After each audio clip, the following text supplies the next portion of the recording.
Bismillahirrahmanirrahim. Assalamu alaikum dear students. I am Asif Nadeem. I am working as subject specialist physics at Vision Public School and College Sahiwal. I welcome you to DPS online classes. Let's start today's lecture. बिस्मिल्लाहिर्रहमानिर्रहीम। Students, आप first year physics में chapter number 10 optical instruments पढ़ रहे हैं। आज के lecture में हम सिंपल माइक्रोस्कोप और कंपाउंड माइक्रोस्कोप पढ़ेंगे। आज के लेक्चर को शुरू करने से पहले इंपॉर्टेंट टर्म्स के कॉन्सेप्ट्स को रिवाइज करते हैं। इनमें सबसे पहले है convex lens. The lens which causes incident parallel rays to converge at a point is known as convex lens or converging lens. ऐसा लेंस जो इंसिडेंट पैरेलल रेज को एक पॉइंट पे कन्वर्ज करता है, ऐसे लेंस को कॉन्वेक्स लेंस या कन्वर्जिंग लेंस कहा जाता है। Concave lens. The lens which causes the parallel rays of light to diverge from a point is known as concave lens or diverging lens. ऐसा लेंस जो इंसिडेंट पैरेलल रेज को एक point से diverge कर देता है, ऐसे लेंस को कॉनकेव लेंस या डाइवर्जिंग लेंस कहा जाता है।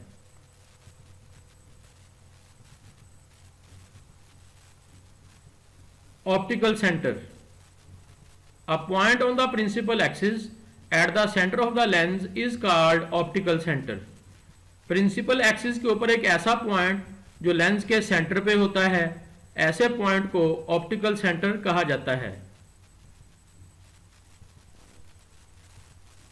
Principal axis.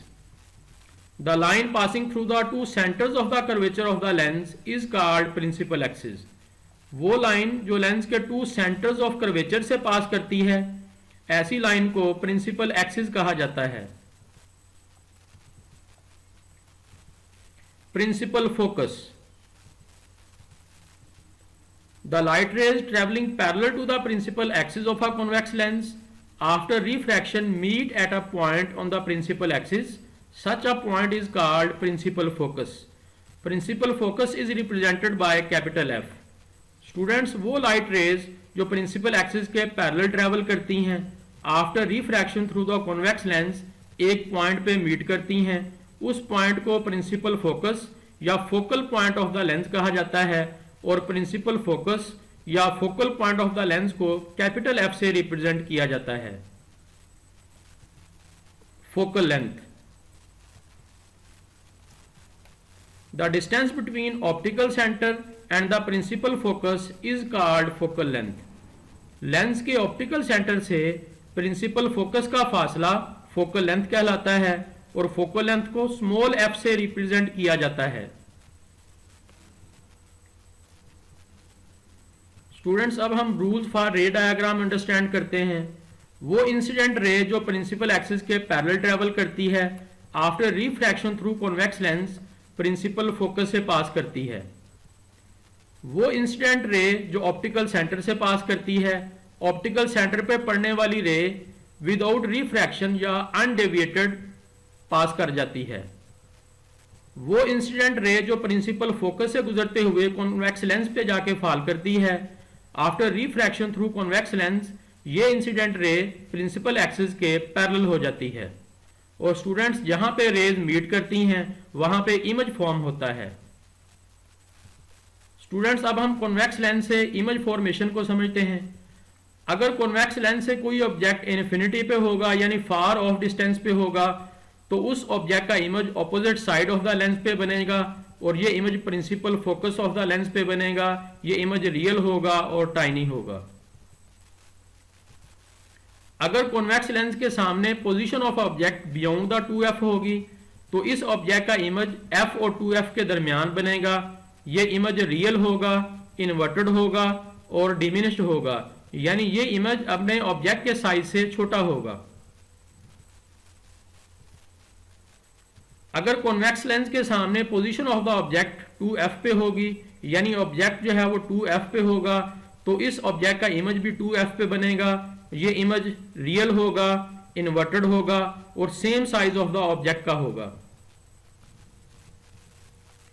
अगर कॉन्वेक्स लेंस के सामने ऑब्जेक्ट f और 2f के दरमियान प्लेस किया गया होगा, तो इस ऑब्जेक्ट का इमेज बियॉन्ड द 2f बनेगा, ये इमेज रियल होगा, इन्वर्टेड होगा और मैग्नीफाइड होगा।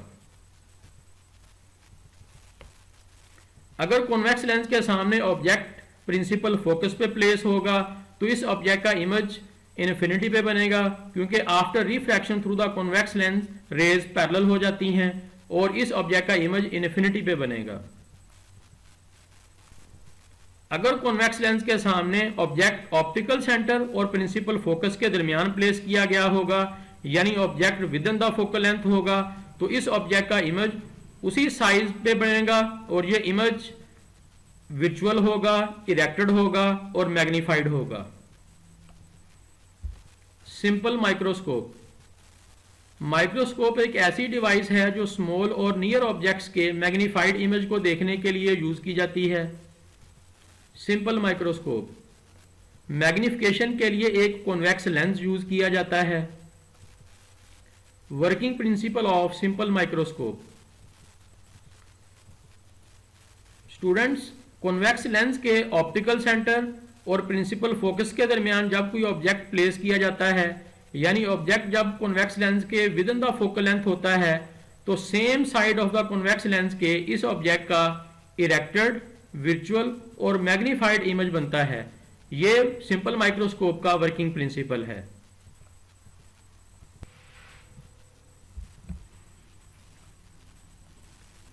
Working of simple microscope.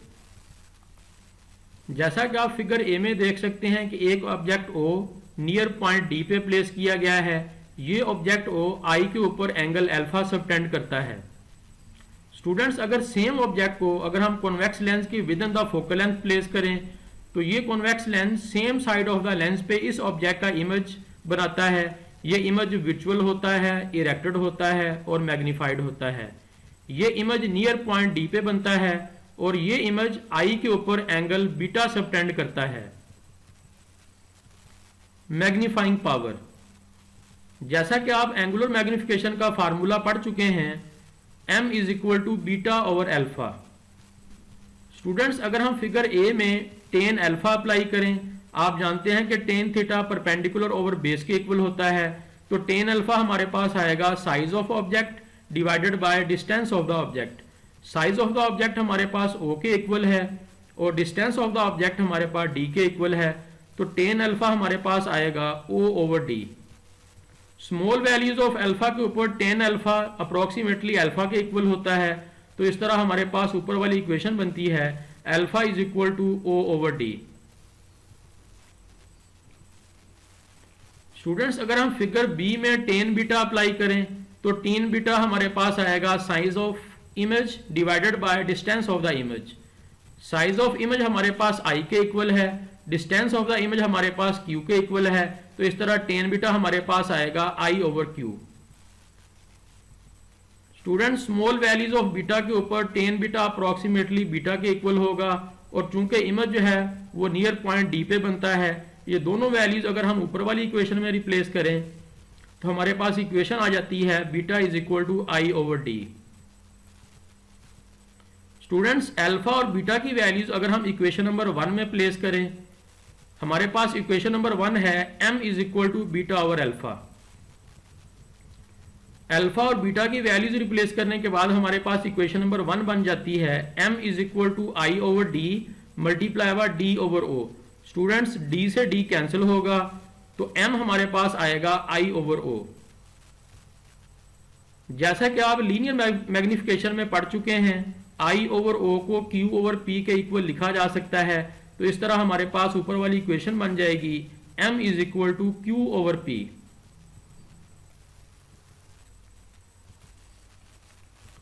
Students, जैसा कि आप फिगर बी में देख चुके हैं कि इमेज नियर पॉइंट डी पे बनता है। अगर हम इसको यहां पे रिप्लेस करें तो m हमारे पास d ओवर p के इक्वल आएगा।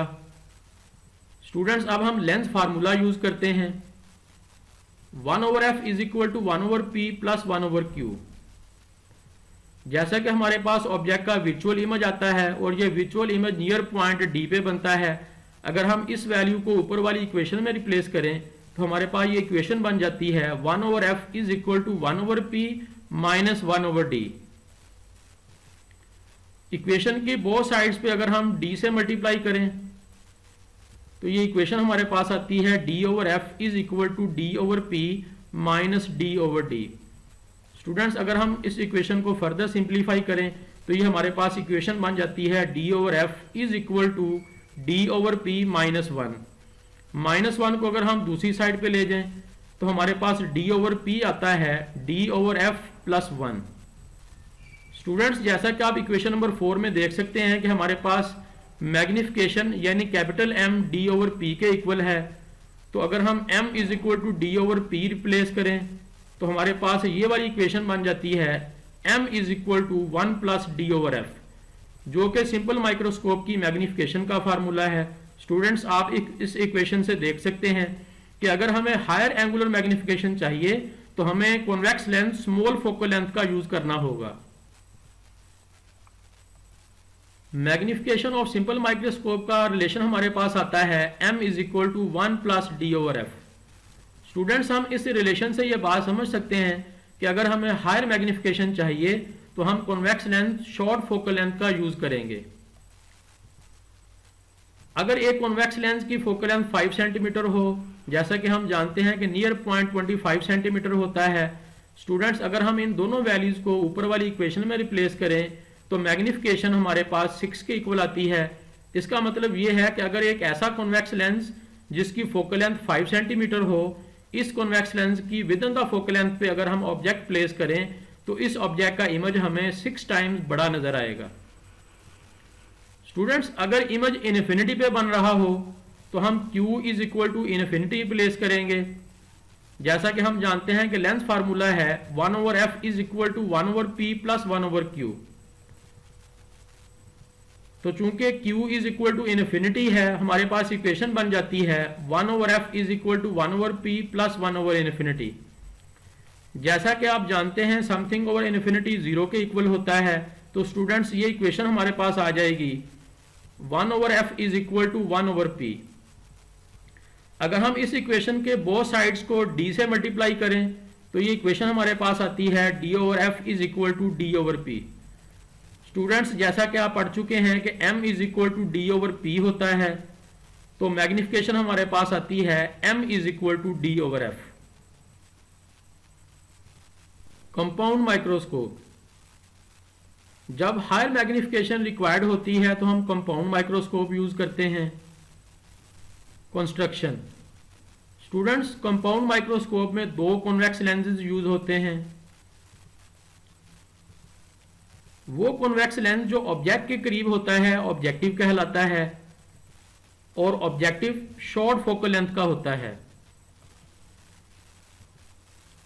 वो कॉन्वेक्स लेंस जो आई के करीब होता है आई पीस कहलाता है।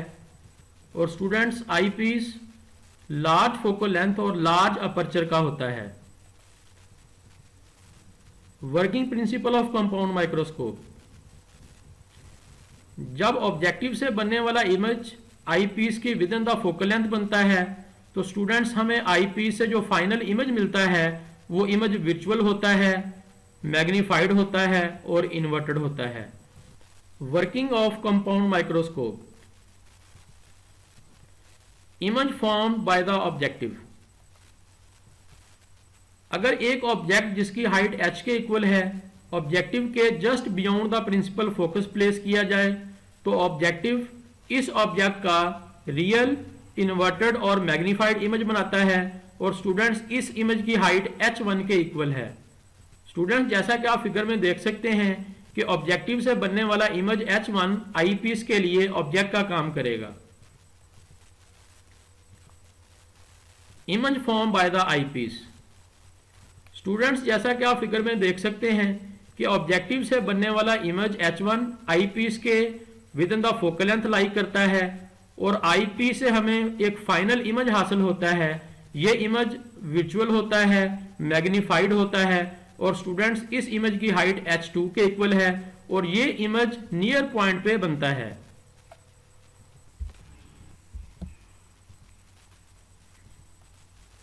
Magnifying power, theta O is equal to angle subtended by the object of height h at the eye। theta e is equal to angle subtended by the final image of height h2 at the eye. Students, जैसा कि आप angular magnification का formula पढ़ चुके हैं, तो angular magnification के relation के मुताबिक m is equal to tan theta e divided by tan theta o लिखा जा सकता है। स्टूडेंट्स, अगर हम इस वाली फिगर में टेन थीटा अप्लाई करें, तो चूंकि इस फिगर में हमारे पास थीटा थीटा o से रिप्रेजेंट किया गया है, तो टेन थीटा o हमारे पास h ओवर d के इक्वल आएगा। और स्टूडेंट्स, नीचे वाली फिगर में अगर हम टेन थीटा e अप्लाई करें, तो टेन थीटा e हमारे पास h2 ओवर d के इक्वल आएगा।